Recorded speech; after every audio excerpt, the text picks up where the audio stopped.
होली पर विदेशी बहू के पकवान। गोकुलपुर गांव में सतीश जी का परिवार अपने संस्कारों की वजह से जाना जाता था। सतीश के परिवार में कुल 3 सदस्य थे। सतीश की पत्नी भावना और उसका बेटा आदित्य। सतीश का अपना एक बड़ा अनाज का गोदाम था, जिसकी वजह से उनके घर में पैसों की कमी नहीं थी। भावना और सतीश ने अपने इकलौते बेटे को 7 समंदर पार विदेश में पढ़ाई के लिए भेजा था। भावना, अरे जरा एक कप चाय बना दो। वो क्या है ना कि इस उम्र में बिना चाय पिए हाथ पैर नहीं चलते हैं। ला रही हूँ। आपको तो चाय बनी हुई मिल जाती है, जरा कोई मुझसे तो पूछे। ओहो, तुम फिर से शुरू हो गई। और नहीं तो क्या, मेरा भी शरीर अब दर्द करने लगा है।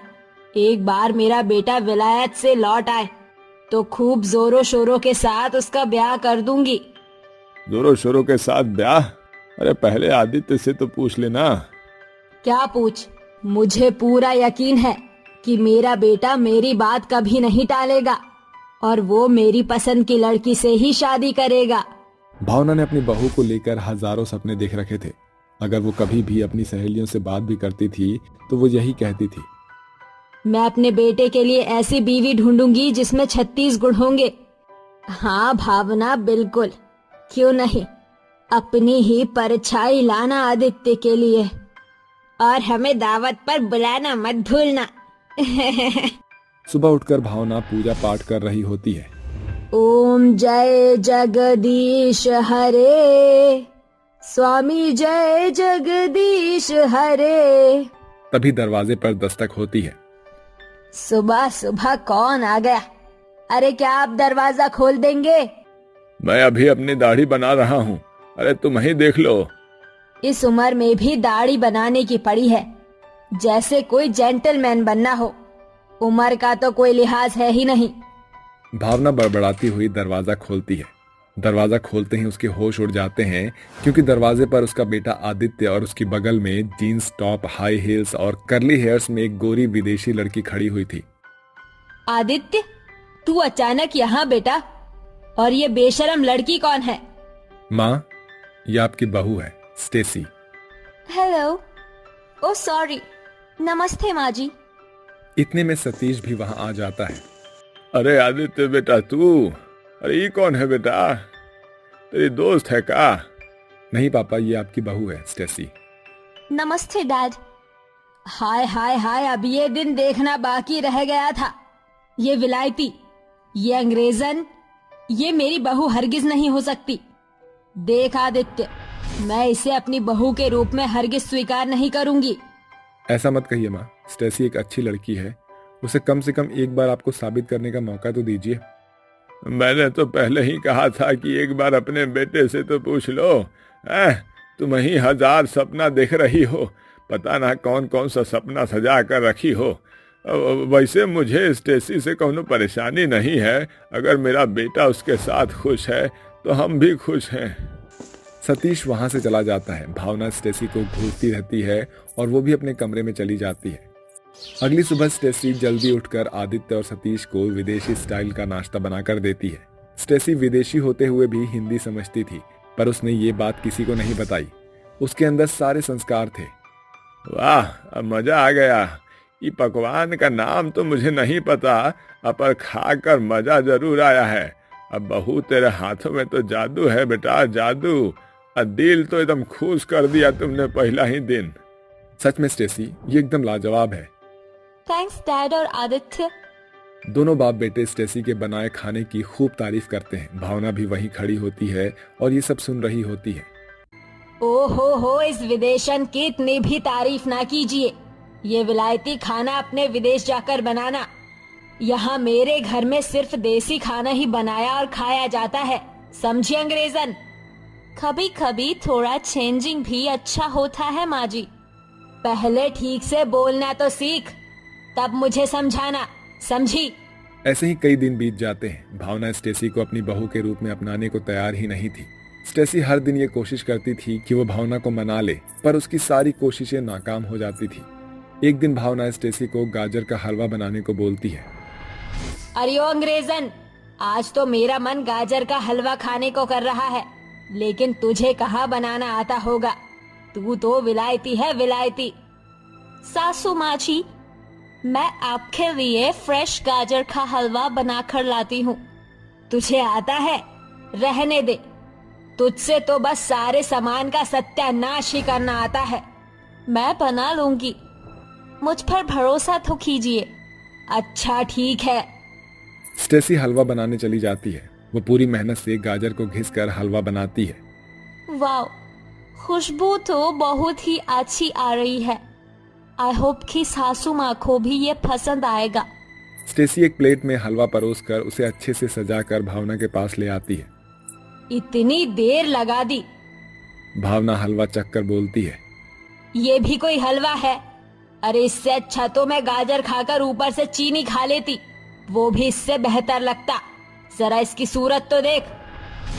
बस कीजिए माँ जी, मैं हमेशा आपको खुश करने के लिए अपना 100% बेस्ट देती हूँ, लेकिन आप हमेशा मेरे काम में कमी निकाल ही देती हैं।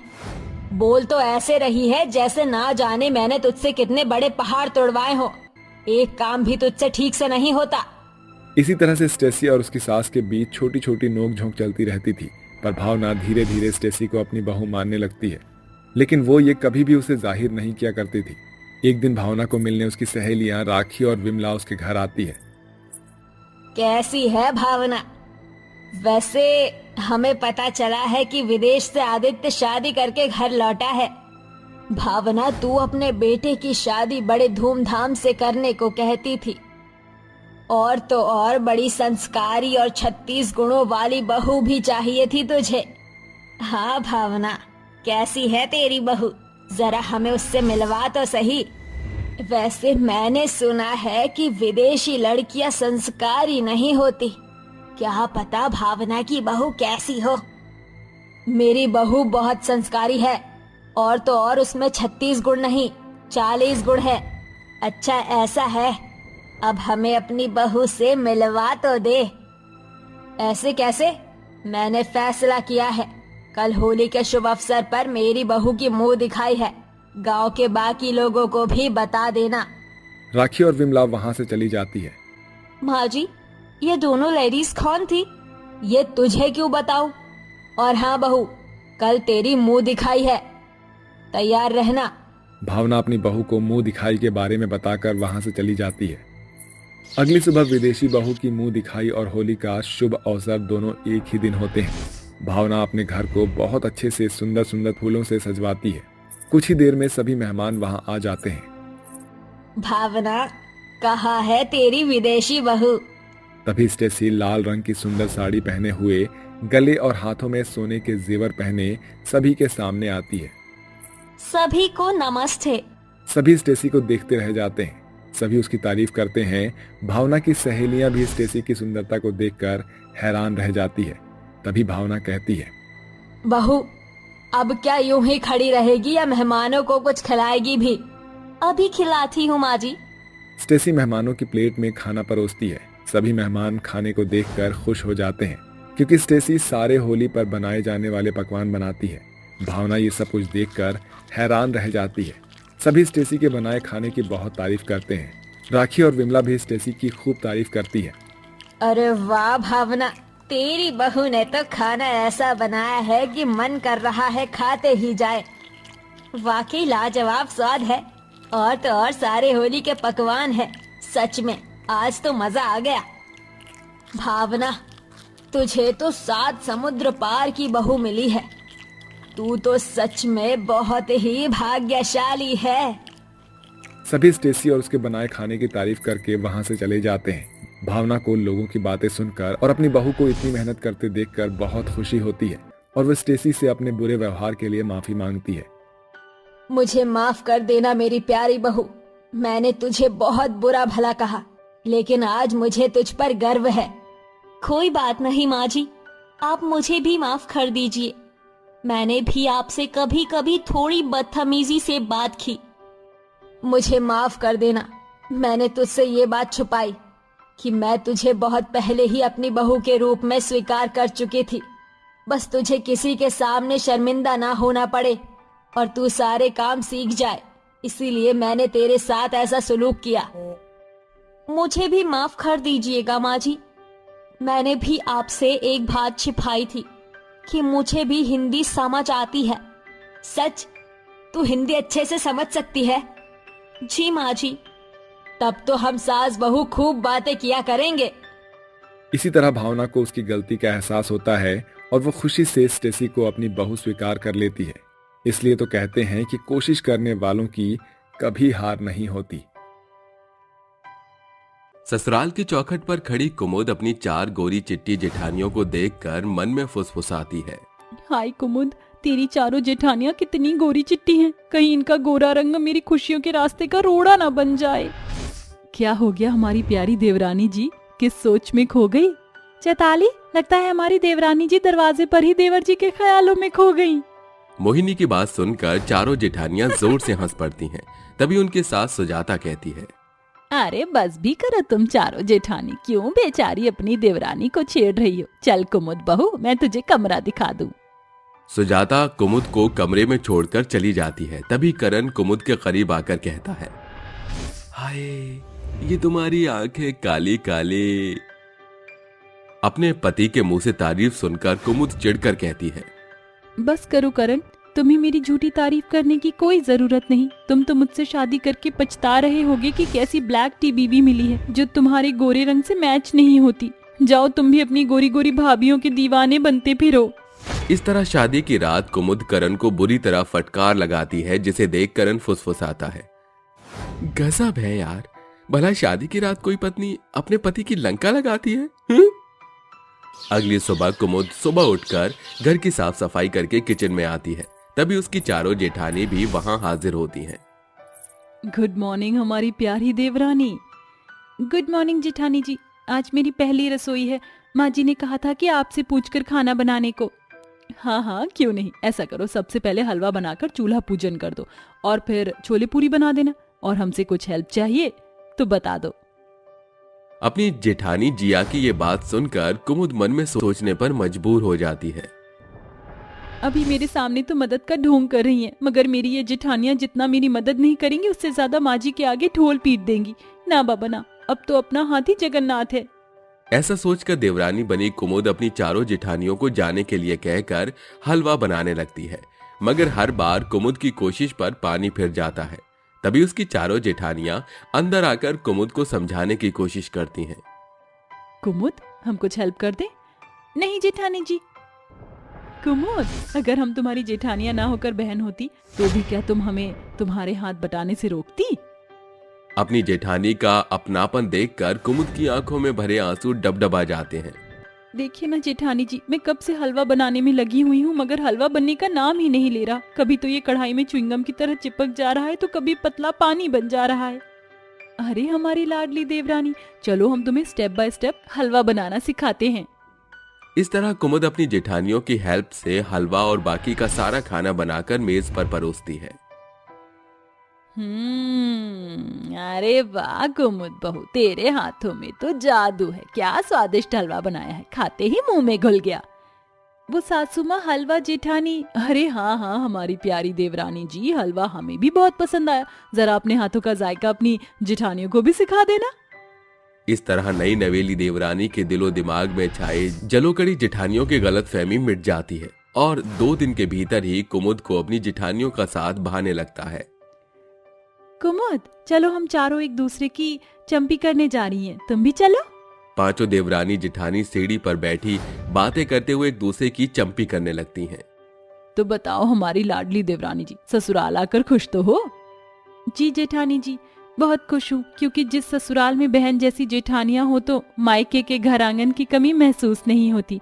पहले मुझे लगता था कि जेठानियां सिर्फ देवरानी के लिए सास के मन में जहर घोलती हैं, मगर आप चारों ने पहले दिन से मेरे बिगड़े काम को बड़ी बहन बनकर बनाया ताकि मैं माँ जी की नजरों में खरी उतरूं। पता नहीं कब, क्यों और कैसे, मगर मेरे लिए आप जेठानी का साथ दिया बाती के जैसे बन गया है। आप चारों के साथ के बिन कुमुद कुछ भी नहीं। अपनी देवरानी को अपने दिल की बातें खोलकर बताते देखकर चारों जेठानियां बहुत खुश होती हैं। बस ऐसे ही अपने दिल की बात हमसे बता देना हमारी लाडली देवरानी, कुछ भी मन में मत रखना। ऐसे ही दिन बीतते जाते हैं और एक दिन कुमुद को तेज बुखार आ जाता है। मोहिनी, छाया, चैताली, तुमने देवरानी जी को देखा क्या? नहीं जिया, कुमुद कमरे से बाहर आई ही नहीं। मेरे ख्याल से हम चारों को चलकर देखना चाहिए। अगले ही पल चारों जेठानी मिलकर कुमुद के कमरे में आती हैं, जहां अपनी देवरानी को दर्द में तड़पता देखकर चारों चौंक उठती हैं। अरे जेठानी जी, आप चारों यहाँ? मैं तो बस आ ही रही थी। अरे हमारी लाडली देवरानी जी, लेटी रहो, तुम्हें तो तेज बुखार है और तुमने अपनी जेठानियों को बताना भी जरूरी नहीं समझा। वो मैं क्या? मैं बस आप चारों को परेशान नहीं करना चाहती थी। ये ठीक है, कर दिया ना एक पल में पराया। बहन कहा तो अब बहन को उसका फर्ज अदा करने दो। छाया, जिया, जाओ जल्दी से डॉक्टर को फोन लगाओ। मैं जाकर जल्दी से गर्मा गर्म सूप बनाकर लाती हूँ। देवरानी के बीमार पड़ जाने पर चारों जेठानियां उसका बिल्कुल बड़ी बहन के जैसा खास ख्याल रखती हैं।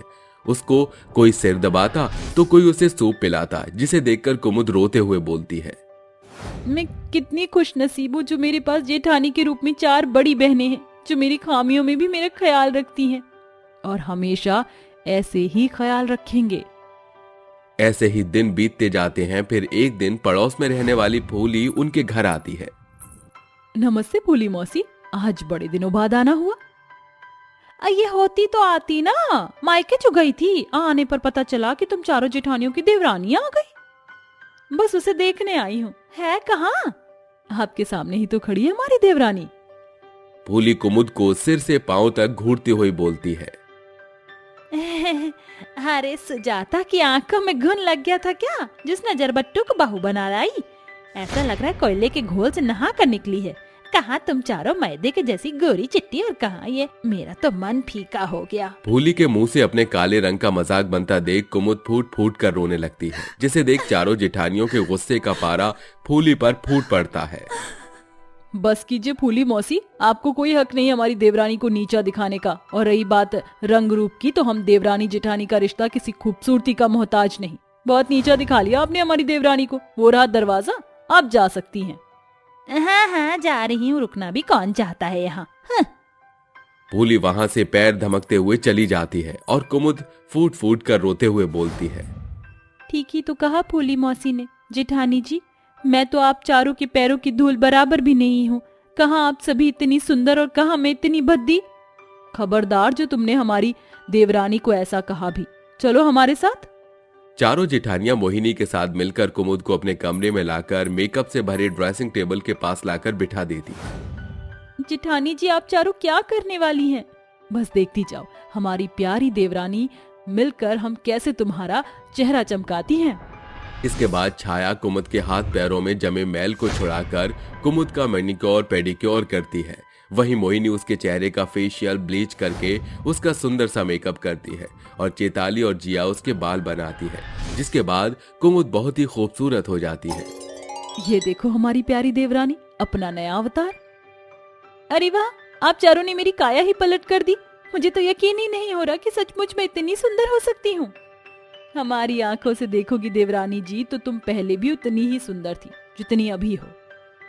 अपनी जेठानियों के दिल में खुद के लिए इतना स्नेह देखकर कुमुद की आंखें खुशी के आंसू से भर जाती हैं और वो आखिर में बोलती है, सच में मैं बहुत खुशकिस्मत हूँ जो मुझे बहन समान स्नेह करने वाली जेठानियां मिली है। बस हमारे बीच बहनों का प्यार यूं ही बरकरार बना रहे।